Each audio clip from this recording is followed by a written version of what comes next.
Thanks for coming out. I appreciate it. I am Nick Leghorn. I manage the information security development team at Indeed. We are responsible for a lot of the tooling and a lot of the development work for things that Indeed uses to keep job seekers safe. As part of that, we use a lot of Docker infrastructure, and I've had to learn a ton about Docker infrastructure over the last couple of years, and I wanted to take this opportunity to share some of that knowledge. I know Docker is a pretty new concept, so I want to take a little bit of your time to help you guys understand what it is, how it's used, how to get started with it. And at the end, I'll have some good examples. I have some websites where you can go to do some demos, to set some stuff up. You can set up your own brand new, completely free Libre NMS setup in Docker at the end of this presentation, which is pretty cool. So like I said, this is Docker for Dummies. The agenda today, I'm going to talk a little bit about what is Docker and why does it matter. We're going to talk about setting up a standalone Docker system. This talk is intended as an introduction to Docker. We're not going to go into the intricacies of running Docker at scale. We'll hint at it. We'll talk about it in abstract, but we won't get to that point. We're not going to talk about it on Windows. We're going to mainly use Linux as the starting point because that's a good foundational understanding of it, but it is available in other platforms. We're going to understand a little bit the bells and whistles of what you can do with it. What are some of the options? What are some of the flags you can set? How can you use it in your environment? And then we're going to go through some use cases. Like I said, I've got a standalone Pi-hole server that you can set up. Pi-hole is a DNS blacklisting and whitelisting application. So if you want to run that in your house, you can run it in a Docker container. It's a lot easier to do it that way. Setting up an HTTP server with a mounted directory. So if you want to start a web server and have it as a Docker container, you'll be able to do that at the end of this talk. And then, like I said, Libre NMS monitoring suite, which is, as a giant nerd, I use it at my house. And it is phenomenal for helping me explain to my wife why the internet was slow and it's not my fault. So strongly recommend. And then at the end, we're going to talk a little bit about Docker Swarm. We're going to talk about Kubernetes. We're going to talk about those things that are coming down the pipe and what they mean, what they are, how to use them, that sort of stuff. Cool. So why do we care about Docker and what makes it awesome? In the beginning, we deployed servers like they were candy. You had an application had a server, a physical box that it ran on. One server application, one box. So that if that application crashed, if it caused some issues, you can isolate it to the single server. It's easier to manage. The packages and dependencies are easier to understand. If it's on a single server, it's running faster, it's better, right, if it's on bare metal. And when we had no other option, you just deployed a new server for each thing you wanted. I worked for UBS, the financial services, and literally that was my entire job. Was anytime someone wanted a new application, we provisioned a brand new server for them. Massively expensive, doesn't really scale well, takes up a lot of time, and that's where VMware comes in.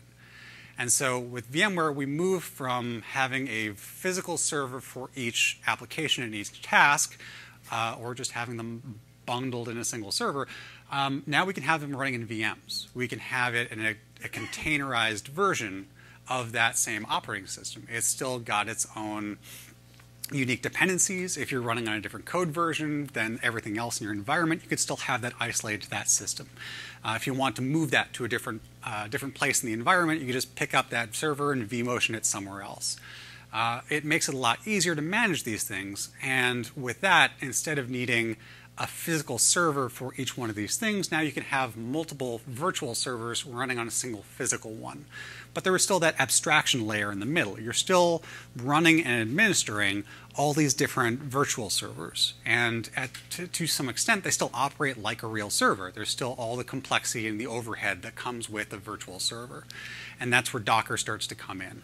Instead of needing a virtual server that's spun up and configured for each and every single one of these applications, now you just have a Docker container that lives on the host itself. That abstraction layer is gone. You don't need to administer Docker itself. It self-administers for the most part. So let's talk about how it actually works. because I think that'll make it a little bit easier to understand how that abstraction layer is gone. So the container is pretty much analogous to a virtual server. It's the same concept. It's a virtualized container that holds all this separate information. But what makes it interesting, what makes it different, is that, damn it. What makes it interesting and makes it different, it's the third one down, is that instead of needing a separate kernel, instead of needing a completely isolated and unique system for each one of these VMs, the Docker container actually uses the kernel of the system it's running on. So it's not spinning up its own kernel, it's hooking into the existing one. So that gets rid of a ton of overhead. You don't have to have a separate network stack. You don't have to have a separate stack for a lot of the stuff. It just uses the underlying architecture. So by doing that, now you don't need to administer it. You just have one system, the bare metal you administer, and the Docker updates based on that.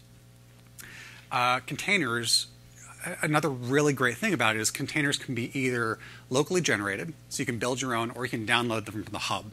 Because Docker is this open source community, there are a ton of containers that are pre-configured, that are ready to go out of the box, that you just download it once, pop in some environment variables, and you're up and running with very little configuration. And because of the nature of the container itself, it makes it very easy to do.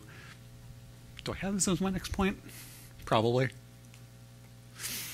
The container is easy to configure and easy to deploy because we run it as infrastructure as code. And I'll talk about that a little bit more in a bit. Each container has a single purpose.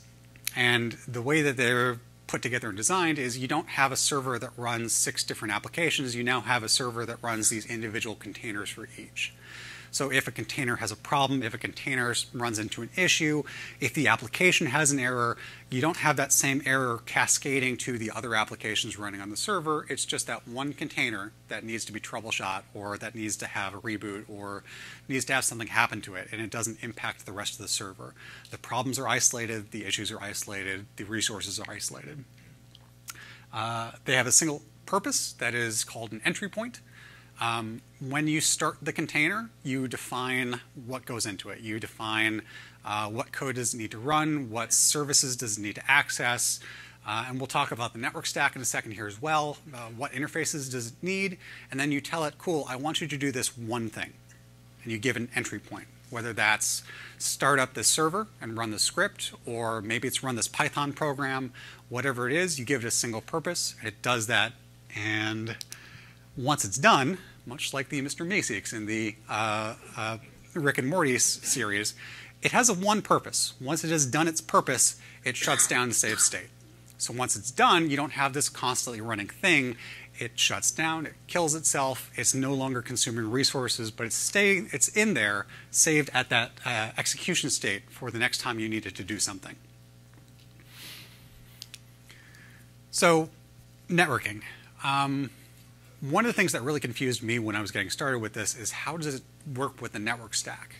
Because I can understand with a VM, like there's a vSwitch in there. It connects to this internal network. You're able to trunk things in. Like I can understand that intuitively, but I don't understand, or I didn't understand how the Docker container was doing the same thing.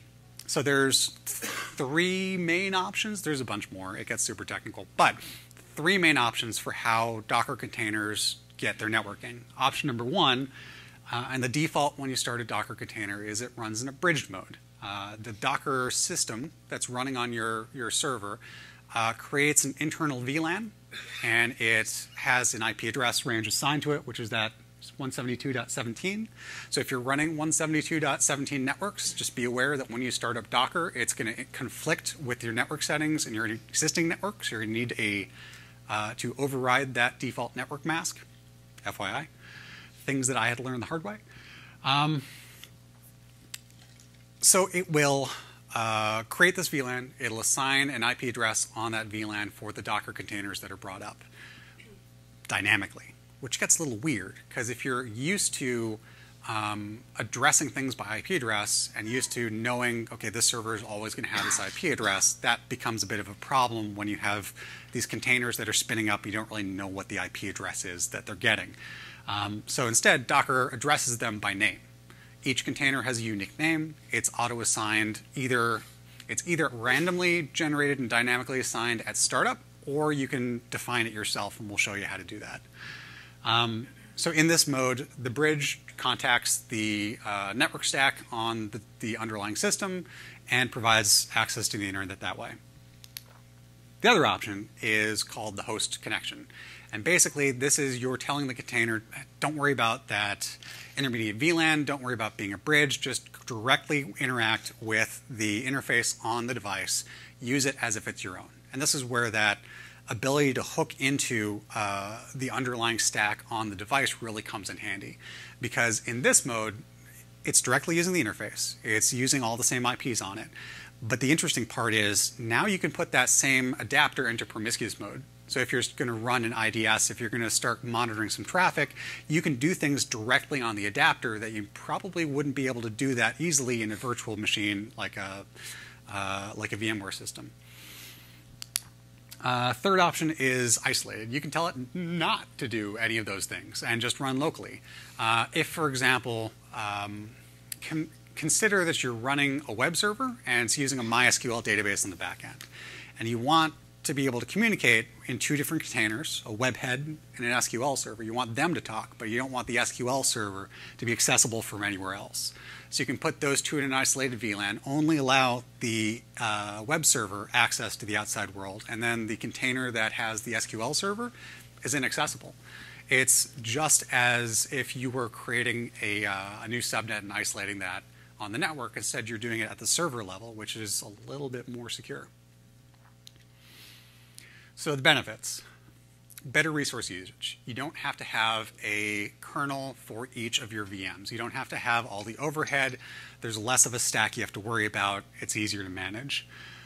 Infrastructure as code. And we're going to show what that means in a second, but it's a literal one-line command that you run to spin up a server, or spin up a container, rather, in this environment. It's super easy. There's not a whole lot of configuration to it. You can be up and running in a couple minutes. I use this phrase, treat containers like cattle, not cats, right? When we have a VM that's an actual server, we have to baby it a lot. We have to do a lot of maintenance, a lot of work to make sure that it's running. There's quirks and all sorts of stuff that go along with it. In the Docker world, we don't want to consider that each Docker container is a special snowflake. A Docker container should be something that is scripted and configured in a way that I can deploy it on one server or another server wherever in the network, or rather wherever on our host of servers we have, and it'll run the exact same way. And one of the ways it does that is it encourages us not to save anything to local storage. It encourages us to use remote mount points and remote storage and other servers instead of having things locally that we have to rely on. And improve security. So it has all the benefits of being able to interact directly with the stack, but it has all the security implications to make it a completely isolated system. A lot of security engineers will use Docker containers like this to explode malware and look at what it's doing, get a better understanding of what malicious things are happening, and do that in a sandboxed environment that's easy to destroy if something goes wrong. That's not going to escape to your host. There were a couple vulnerabilities that were found that have been patched recently about that, but it's considered more secure than just doing it on a bare metal system. As well, the escapement between different containers is not really a likely scenario. It's a lot harder to get from one container to the next. So if you've got a web server running and that gets compromised, it's easy to just kill it, start a new one, start fresh, and you're back to that starting point. Popular Docker images. So like I mentioned, there's a central Docker registry, a Docker hub, where people submit Docker images that you can go and download and go and use. And these are roughly analogous to just having a server that's pre-configured that you can just download. And so mainly it's used for web development and software development. There are some other things, like I'm going to show you the LibreNMS, the Pi-hole, a couple other instances. But in general, the most popular ones tend to be You can run an Apache server. You can run an Nginx server. You've got PHP. You've got MySQL. There's all these systems that are already configured right out of the box. You don't need to go mucking with all the underlying systems. You can just go straight to the actual doing things with the stuff. Okay, so how do we actually do this? It's great in theory. How does it actually happen?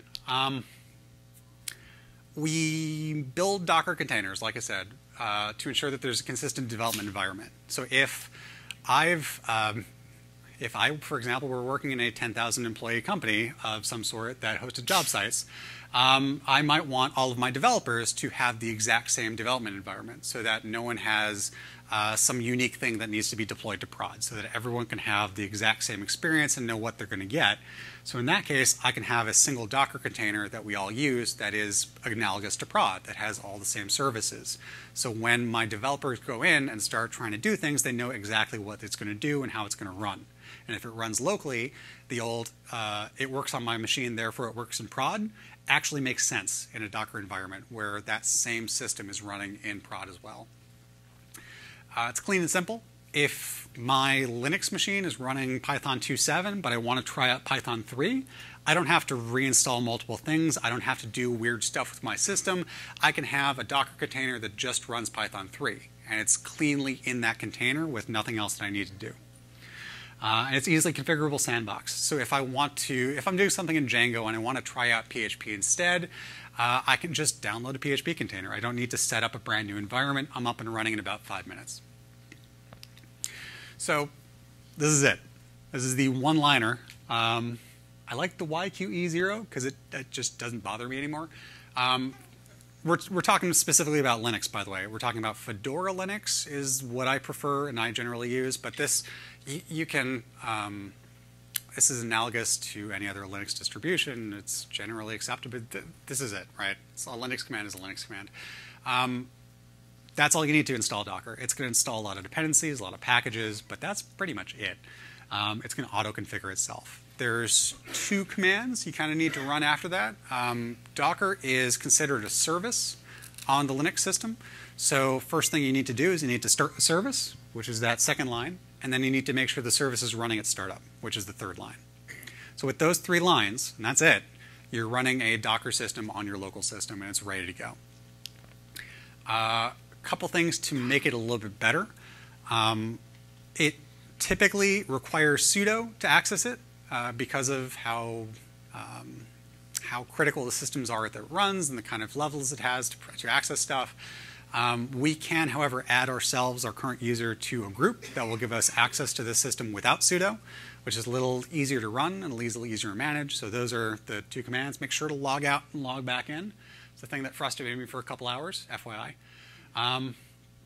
So yeah, just add yourself to Docker, create the Docker group, add yourself to Docker, log out, log in, you're done. And I think these slides will be available afterwards, and if not, like, I'm going to put them on my website. So just the website will be at the end, FYI. Don't worry about taking all the pictures, just absorb and enjoy. I know it looks like a lot. So this is that process of what happens when you actually run these commands. So this is a sandbox that I spun up. This is a Docker container, actually. So I installed Docker, put in my password. Docker run hello world, and we'll talk about that in a second. Hello world, just like any other programming language or any other system, is that first thing you run. It's the first starting point. And it's a Docker container specifically designed to test and make sure that everything is working right, that you're able to pull things, you've got the right configuration, you're not doing something dumb that you shouldn't. It's going to do all the stuff for you. So I try to run it. I can't because it's not, the service isn't up and running. So I start Docker, I enable Docker, and now when I try to run it again, I get the permission denied because I didn't use sudo.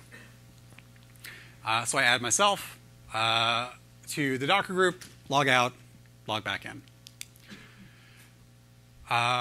Running Docker containers. So Docker as a service is fine. It's cool to just have it running on your computer, I suppose, if you just want the little Docker icon in the top right, which is nice, but actually using it is important. There's 2 ways to use bone stock standard Linux Docker. The first is just to do a single instance Docker container with the Docker run command, and that's pretty much what we're going to be looking at today because that's the easiest way to get into this. Docker run spins up a single image or system.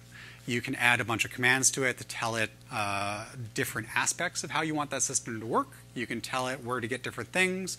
But generally, Docker run is for if you're running a single instance of a thing. For Docker Compose is more about I have an application. I have a thing that has a number of different containers that it relies on, and it's all linked together. For those more complex things, Docker Compose is a good way to automate that process of spinning all that stuff up, making sure all the networks are configured, doing that deployment. And so it's a little more complex. I'm just going to point out that it exists.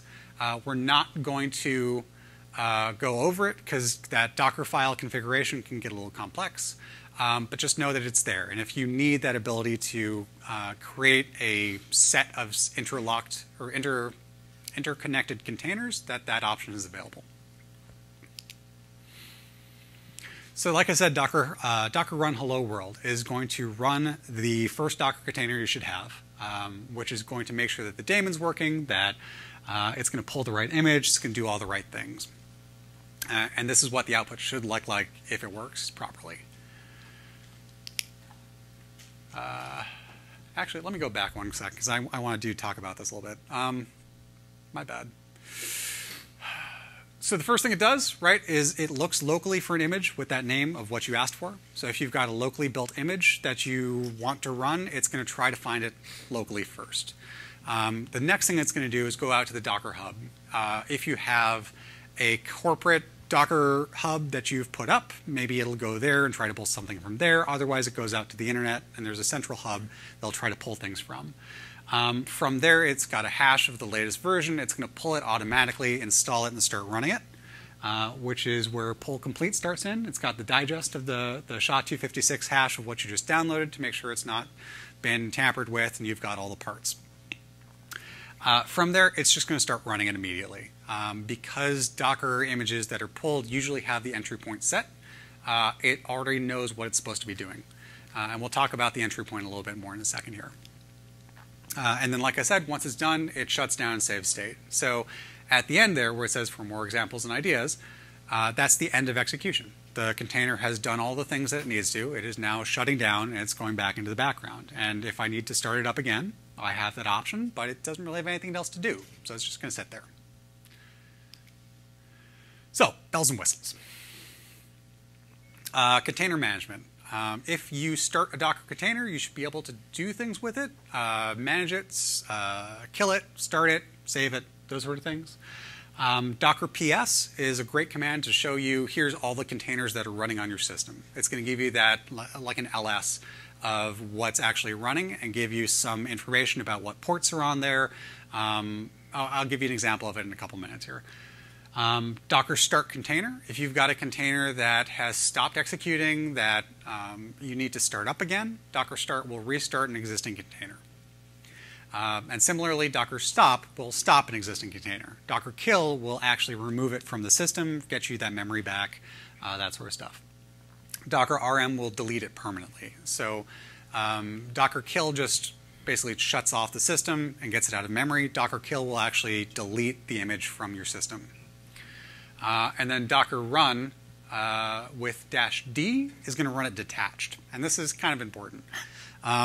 Normally, when you do the Docker run command, just Docker run, you then are dumped into the shell of the executing container, right? So if you consider it like you're SSHing into your container at that point. So if you want to keep running while you're logged in, so if you're doing something else, you want the container to be running in the background. You want it in detached mode, so -D. So if you want it to keep running, that's the command you need to add to it, or the argument, rather, you need to add to it. So this is what Docker PS looks like. It's a command line showing of things, like any other command line showing of things. It's going to give you the container ID. It's going to give you the image it pulled. If you're pulling an image from the Docker registry, it's going to show you who the maintainer is, what their image is. The command is actually going to be the entry point. So like I've been talking about, containers have a single purpose, and the single purpose is defined when you set the entry point. And the entry point could be a shell script, could be a command that it runs within the server, could be anything. And that command is showing you this is the command that started the server, and this is why it's still running. So that's the entry point. It tells you when it was created. The names, which is slightly down because I didn't have a long enough terminal for this. The names are the actual referenceable names of the Docker container. So if you're, like I said, trying to get from one container to another and you're not using IPs, you're using names, this is host names, basically.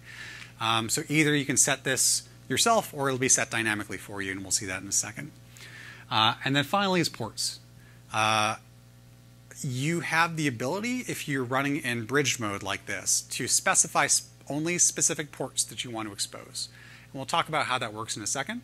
But you have the option to expose all of them. You have the option to expose none of them. You have the option to expose a certain ones of them. Or maybe you want to translate. If you have something running on port 80 in a container that you want on 8080 on the outside world, you can do that as well, and I'll show you that in a second. I like Linux Fedora a lot.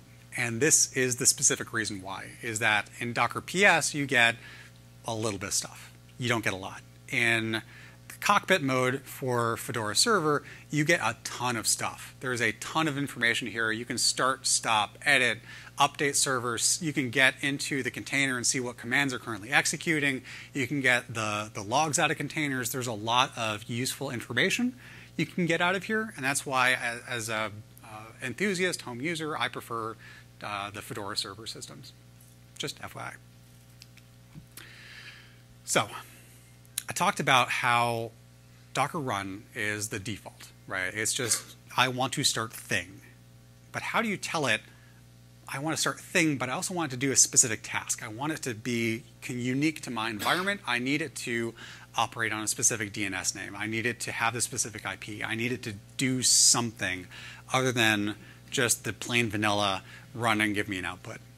So the way we do that is we pass it arguments in the Docker run command. It's the syntax is up there. It's Docker run arguments, and then the name of the image that you want to pull. Detached, like I said, is probably one of the more important ones to run because that allows you to keep doing things, have the container run in the background, and not quit when you quit the command line. So if you've got HTTP server that you want to keep running in the background while you do other stuff, this is the command that you want to use for that. Names. So by default, Docker will auto-assign a 2-word code name to your Docker container on execution. So if you don't specify a name, it'll give you one. You may not have it at execution time. You'll have to go into the Docker PS, figure out what the name was, reference it that way. But my general recommendation is just to assign it a name. So -- name space the name you want to have is going to allow you to set that name yourself. Environment variables. Most Docker containers you're going to get from the hub are going to allow you to configure them through environment variables and just be done. They will understand intuitively, like for LibreNMS, for example, there are a number of environment variables about what do you want the host name to be, what's the IP address it's running on, what's the default admin password, what's the hash you want to use to encrypt your data. Like there's things in there you need to configure, but instead of needing to go into the server, update the file, manually configure it yourself, environment variables let you set that on setting of the Docker run command itself. So -env, and then the syntax is the name of the environment variable equals, and then what you want the value to be. So for me, if I want my Docker container to be running on the DNS name of docker.nickleghorn.com, I have to configure it in the server, or I have to configure it in the container to know what that means. But when I execute it, I can have this running on Docker 2, Docker 3, Docker 4, and keep spinning these up. And each one will be on a different name with the same underlying configuration because the environment variable is different. Have I lost anyone yet? Cool. Publishing ports. So this probably is one of the more confusing parts. So like I was saying with networking in the first place, right? The Docker container by default runs on this internal VLAN. And the default action is it's not going to accept any traffic from the outside, It's only going to communicate as if it's behind a router, basically. So what you need to do as the system administrator is map that port to that server. So if you're just running on a single IP, right, if you've got one IP address on your system and you want your Docker container to be accessible by going to your IP address on port 8080, but the Docker's running on port 80 for its HTTP server, that's the first command, is what you're going to want. It's going to allow any IP address to hit that container on port 80. And interesting thing is you can specify, it doesn't need to be the same port on either side of that colon, right? It can be 8080, it could be 8088, it could be whatever you want. You're able to remap what that port is. Giving a good example, if you've got multiple Docker containers running on your system and they're all using port 80, you can specify each one having a unique port just using the publishing of ports protocol here. So if Docker container number 1 could be on 8080, Docker 2 could be 8081, Docker 3 could be 8082, ad nauseum, and all the Docker containers could still be running and thinking that they're on port 80, so there's nothing else to change. It's a good way to manage it. You can also specify an IP address. If you're running on a server that has multiple IPs assigned to the same NIC, you can specify that this container should only be on this one IP address on this one port.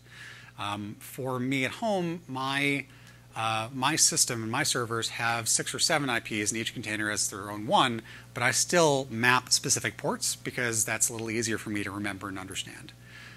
So this would be a way to map an IP address and a port to a server or a Docker container router. By default, Docker only exposes TCP.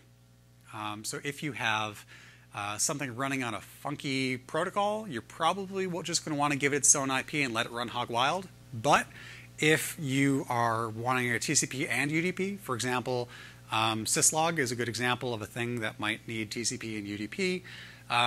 You want to specify UDP specifically. You can also specify TCP. It's kind of redundant, but I do it because I'm a little bit fanatical about it. But you can specify UDP. TCP is the default. Still got you guys. Cool. Mounting directories. Cool. So you'll want to get things into your container. A container is great, but if it's just a plain vanilla thing that's an empty box, that's not really helpful.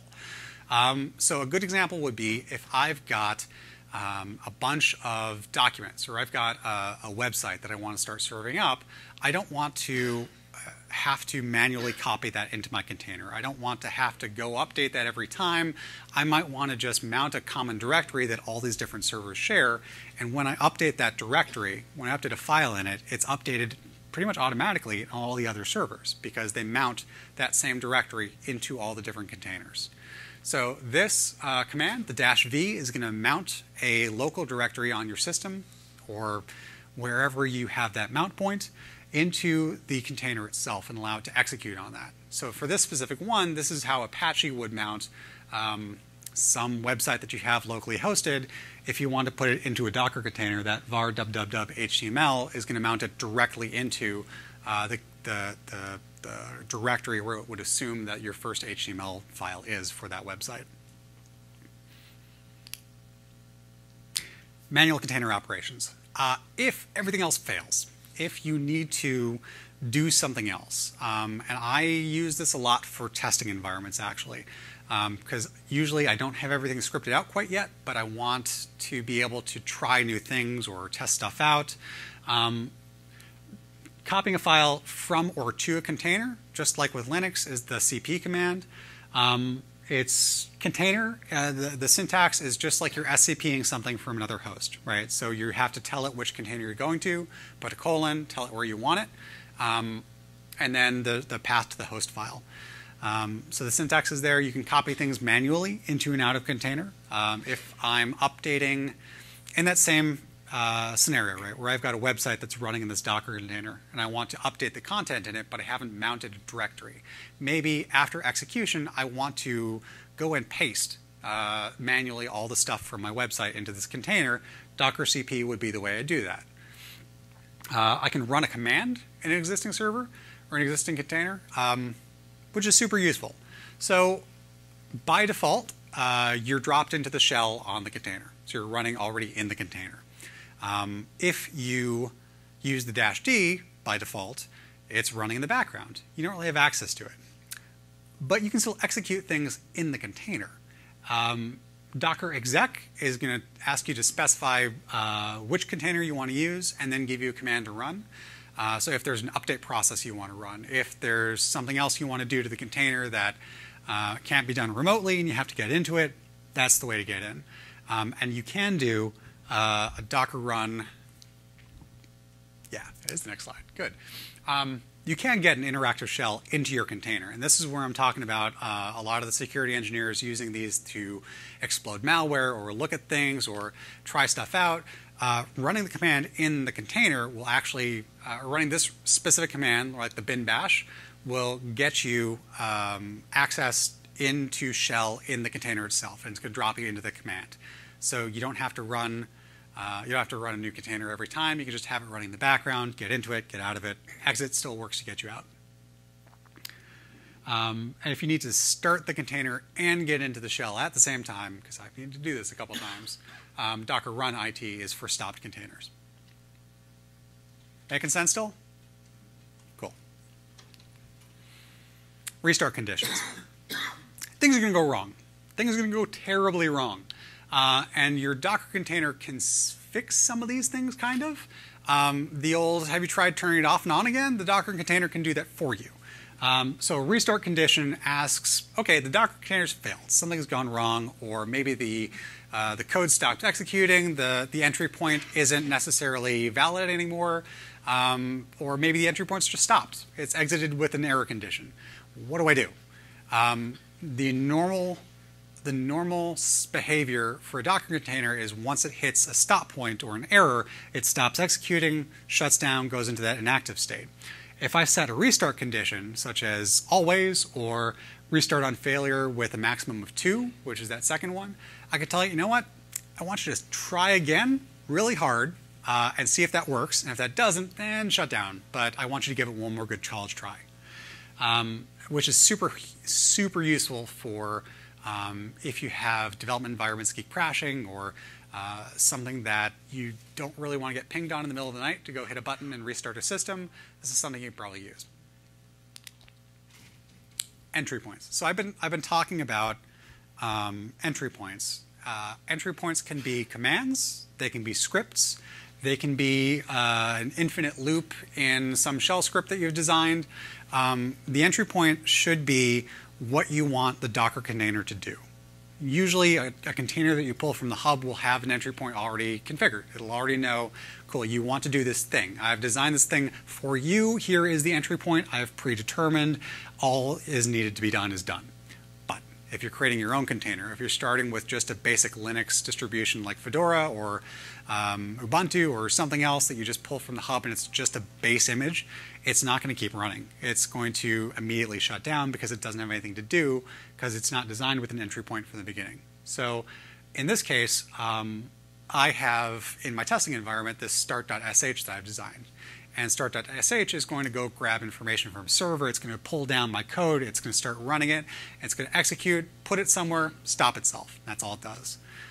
You can create, like I said, infinite loops. If there's something that you want to be done on a regular basis, such as a cron job, you can create a shell script that loops, and you can have it execute that pretty much ad infinitum.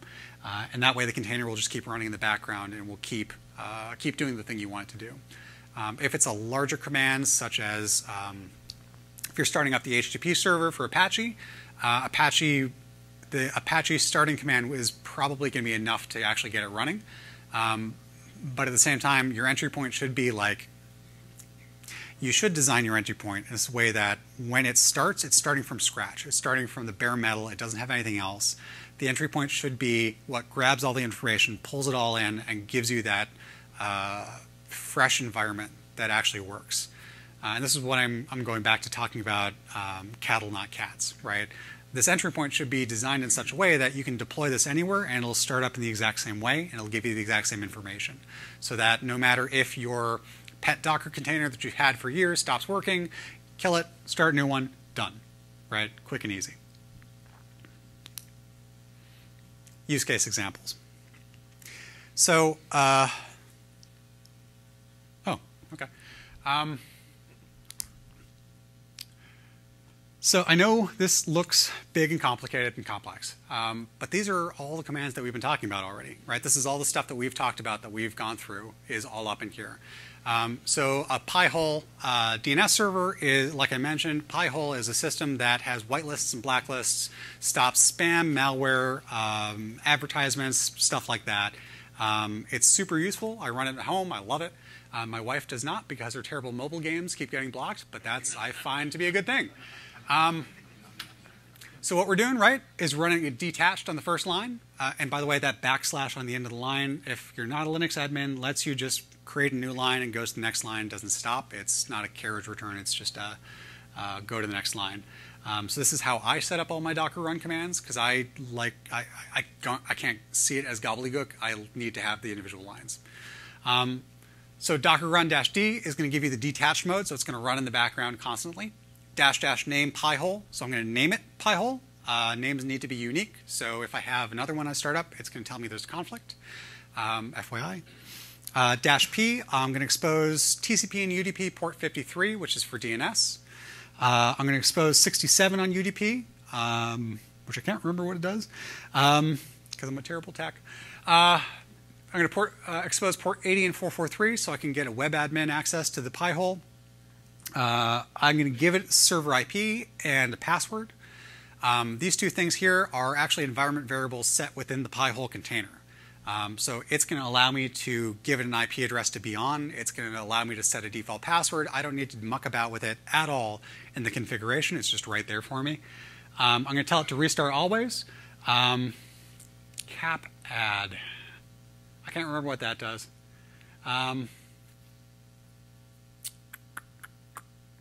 Yeah, let me get back to you on that. And then DNS. You can set specific DNS for specific containers. So if you have a testing container that you want to use, that you're using a local DNS for, you can manually set per container what the DNS is. It can use the system by default, or you can give it quad ones for, I think that's Cloudflare that does that these days, the new one. And the last thing is, just like something, I forgot what it was. You can tell it what container you want to pull. It's Pi-hole, and Pi-hole is the folder that it's in, and Pi-hole is the application name, which is slightly confusing, but makes kind of sense. And then you can set it to a version even. So if you're running a specific version of MySQL, you can tag your container to only use that version. Or for this, just pull the latest. Give me whatever the latest version of this is. Whenever it updates, update it for me. HTTP server with a mounted directory. This is that use case I was talking about where I've got a container that runs an HTTP server. I want to give it access to a directory on my local system that has all my files in it to serve them out. So I'm going to name it with --name. I'm going to expose the port. I only want it running on the local host. I only want it locally accessible for development. So I'm going to tell it only listen on the loopback 127.0.0.1 on 8080, and that's all I'm going to use, which makes it only accessible on the local system, but not accessible anywhere else. If I wanted it published out, I could use a public IP or whatever the IP address is on the outside of the system. I'm going to tell it where my stuff is in that -v command. I'm going to map my home Foghorn website directory into user local Apache HTTP docs. And then the actual image I'm pulling is HTTPD version 2.4. I'm just tagging it to 2.4 because I don't know what's going to happen and I want it to always run. The last one, you might run into, this is terrible security coming from a security guy, but you might run into some issues where the local system doesn't have the right permissions to read stuff from the file system. If you run into that problem for development purposes, honestly, you should probably be pulling it in with a Docker CP command, or as part of the that entry point should be part of that initial script should be pulling in the information you need and the updates. If you're just running locally and you run into a problem where it's not operating right, it might be because SE Linux permissions are not properly set and it's not understanding it right. So this command here will allow you to sandbox that specific directory that you're using to grab stuff from.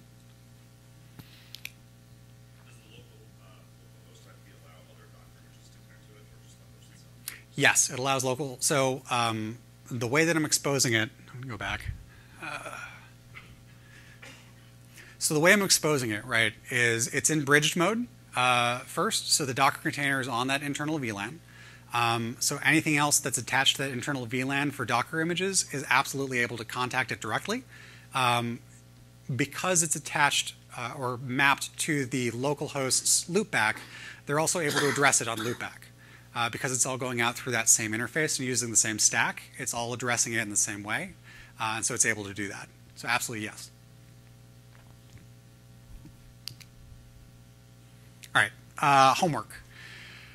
This Git repository that I've been working on and is terrible, but kind of works, is my LibreNMS deployment at home for how I run my Docker containers.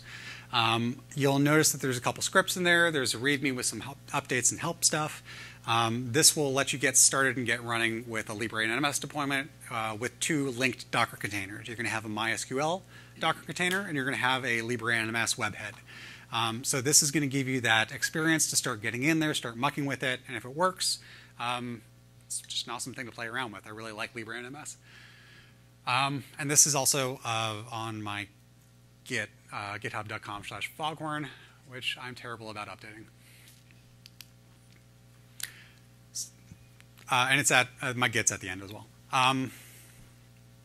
Cool. So that's generally Docker containers and standalone stuff.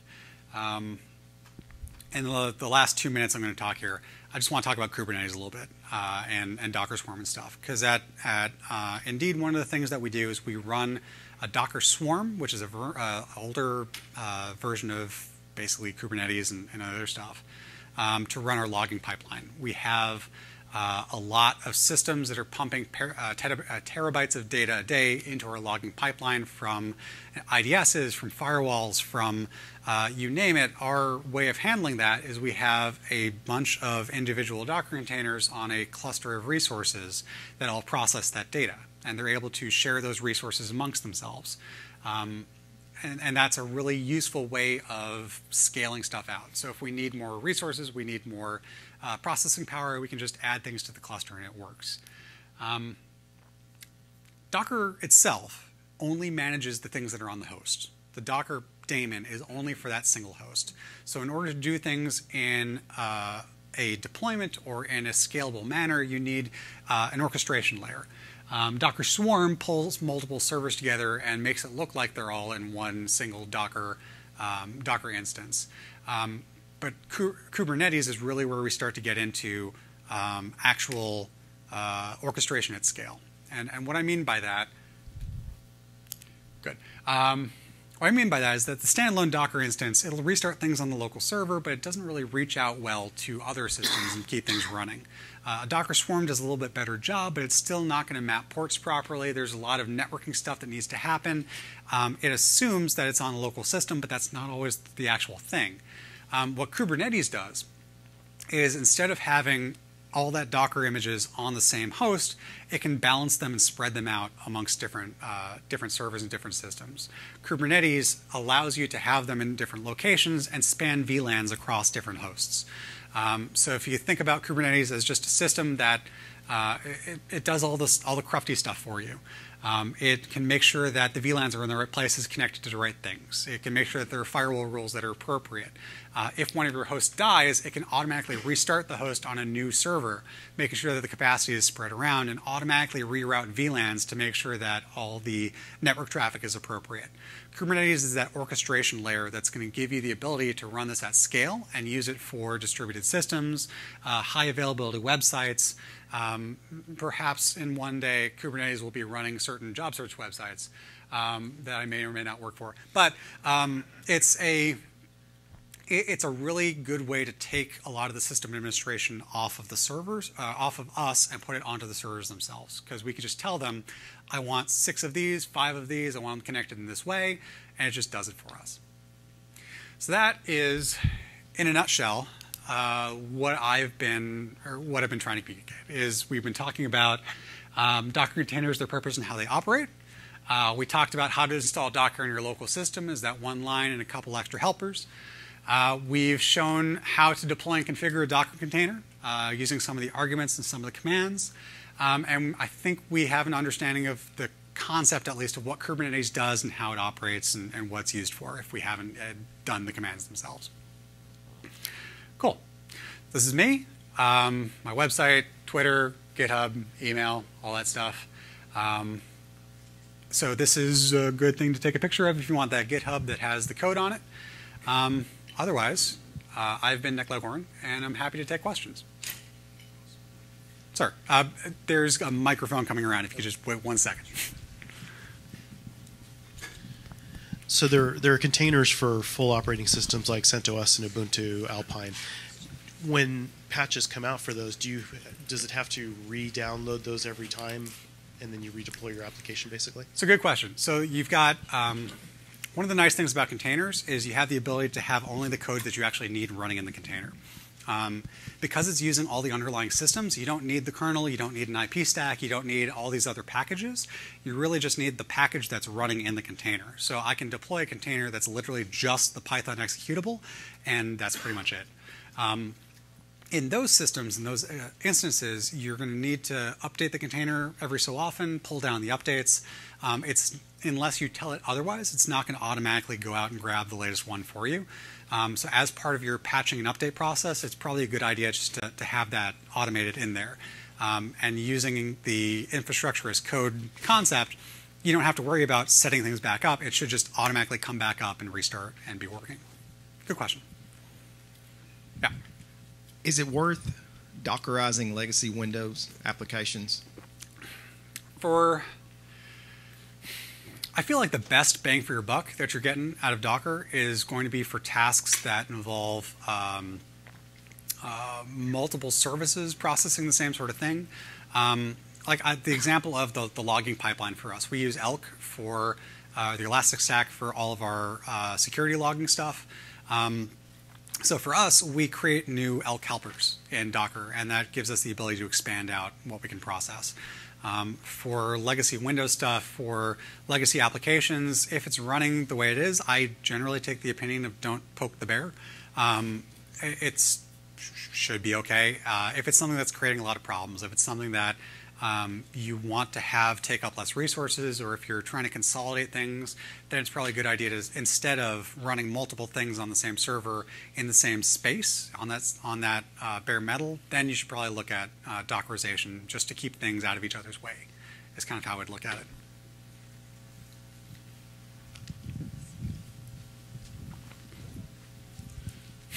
Say, I have a question for you, or whatever. Are you using also dovetailing it, or using what's it called, Kibana? Kibana, yeah. Yeah. So that gives you your dashboard, 50,000 foot view type of deal, right? Oh yeah. So we process a ton of data, and that Kibana side of Elk really helps us visualize it, and it does a really good job. Yeah. The only problem is. I would recommend going with the Elk, their paid support version of it, which is going to give you a lot of that visualization stuff built in. It's going to do a lot of that heavy lifting for you. The standalone Elk is what we have, and we've had to do a lot of customization ourselves, and it's caused a lot of dev time. So just FYI, if you're going that route, it's a good idea. Yeah. So there's a Linux distro called Security Onion. Mm-hmm. It's using the Elk Stack and Kibana and all that, and it's doing all that stuff, and it's using those Docker containers to run various functions and binaries that are not compatible with the base OS and all that. Mm-hmm. And so it spools up a whole bunch of different IP addresses and services that. So when you do an if config, you see a bunch of stuff you didn't used to see before, but you have to do that for the compatibility. And that goes back to using like specific code versions for specific Dockers, right? You can have Python 2.7, Python 3. You can have completely different systems. If it needs a different kernel, it can have a different kernel. There's all sorts of compatibility wonders that happen. Yeah. All right. Thank you. Thank you. I think the presentations could be available from Spiceworks. Otherwise, I'm just going to put it on my website, which is that thing. So yeah. The question. Is it possible to have, like in a single host, you can say like a group of containers that all come up at the same time when I say group, container, whatever? You're thinking of Docker Compose. is what you want for your use case, right?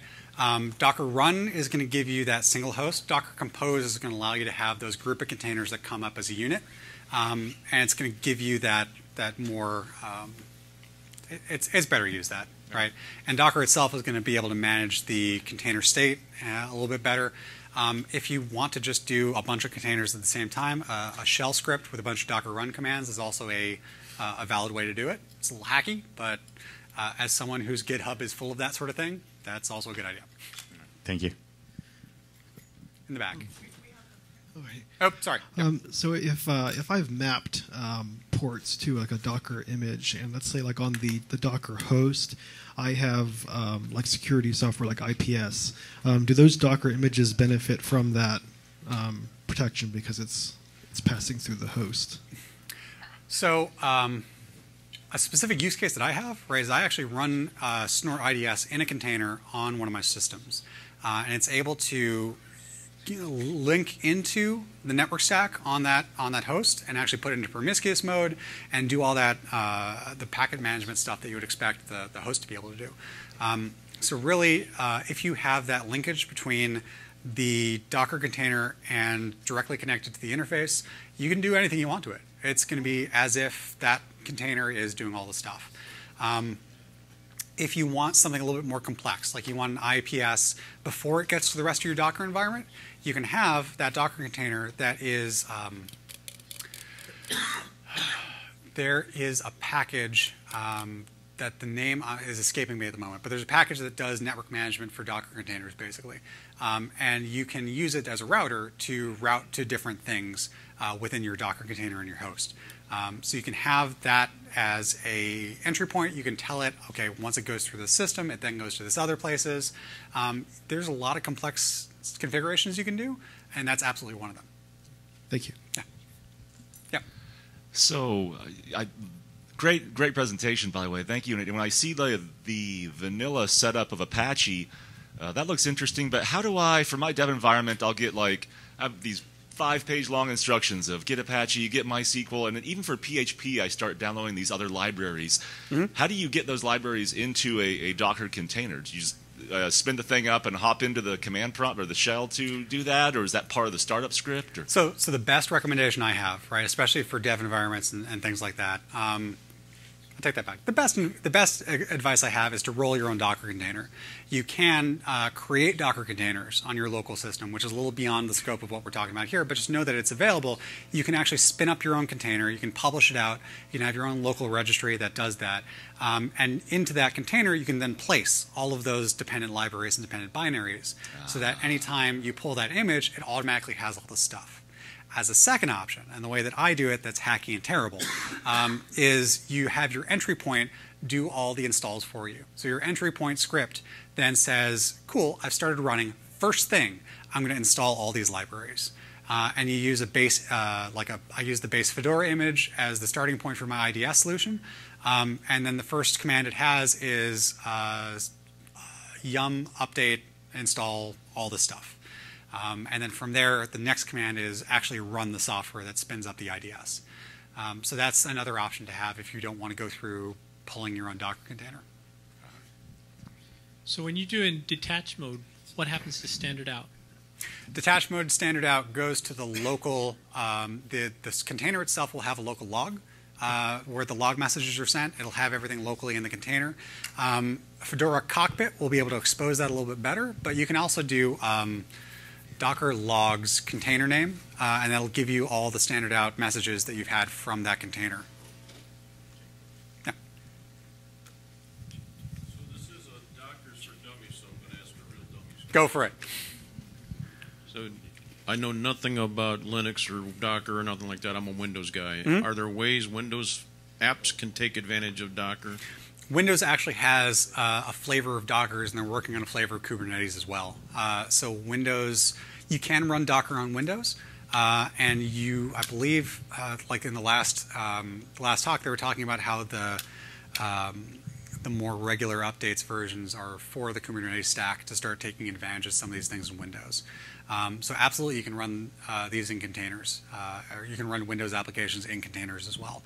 I'm not incredibly well versed in it, I'm mainly a Linux network guy, so I'd have to point you to the documentation for that. But yes, that's a thing you can do. I'm trying to figure out what would be. I'm an SMB guy too. So what would be the SMB? The small business. How could they take advantage of Docker? Because I kind of see places where you can maybe use it as a way to have failover or things like that, which would be, if you can do it cheaply, that's a killer app for a small business. I think the biggest thing that I would use it for a small business is instead of having, I think the best thing to do, right, is if you have all these different systems and all these different servers running things. If you have SharePoint on one server, if you have DNS on another server, if you've got your DHCP server running in another place, instead of having bare metal for all that stuff, or instead of having dedicated servers for all that stuff, now you got one. All you need to do is run it in one place. And to me, that's kind of the killer app, is instead of having virtual servers you need to admin, or instead of having these bare metal stuff, you've just got one, and you still have that resource allocation, that dedicated processing power for it from the core. You still have that isolated environment, but you don't have the expense of running all that different stuff. So it's a lot more, it's a lot better resource utilization. Thank you. Yeah. I would also add that Synology is Yeah. Windows sysadmin too. Just as a Windows sysadmin for so long, I was kind of the same boat, right? Like I'm not using Linux almost ever in the SMB space, but I am using Synology in almost all of my customers, and they do have a Docker container app, which it's not as fully featured, and it was a good intro for me, just being that I don't need to know the package managers for different distros, and I don't need to know the parameters or arguments, but I could go out there and find pre-built Docker containers that I could play around with at least, and now it's just the Synology GUI, and I click start and stop and delete it and pull a new container, and it was just as instantaneous, but now it's something that the SMB space probably already has, storing backups in their NAS or something like that. Yeah, Synology is amazing. I love it. Awesome. Yeah. I think we had one more in the back there. Two more. Are you nesting your containers in a virtual machine, or are you running them right on the host? So for running in production, whatever that is, to your environment, running on the bare host is the best way to do it, because that's going to give you the direct access to the resources. That's going to remove that overhead. If the point of this is to get rid of all that VMware bloat of needing to run another system to run another system, then just get rid of it, because the host itself is going to be able to do that. For us, in the Docker Swarm that we run for our Elk Stack message management, we just add the host itself. It's we use Puppet to deploy the host, so it's the same infrastructure as code, and then once it's deployed, it just joins the swarm, grabs everything else. There's not a lot of configuration to be done. For development and testing, I bought this service specifically because I wanted VirtualBox, so I can run instances of Docker container within within the VirtualBox, because I'm a little weird and I want to do that. But it's super easy to set up. So it's possible, and I recommend it for dev environments. Yeah, what if you just want to set up a roach motel, or set up a tar pit or a roach motel? You done that?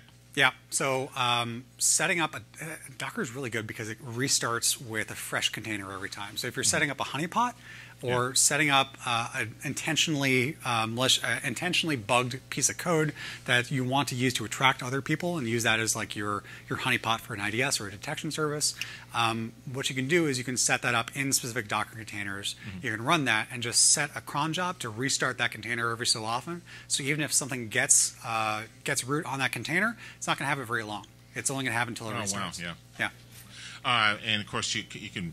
There's a version that works on OpenBSD as the physical host. I believe so, yes. Anything that's Linux compatible, I think there's a Linux compatible, or Windows, or Mac even. There's a Docker service for it. That works on BSD. I think so. Okay. Cool. Well, thanks, everyone. Thank you. Appreciate it.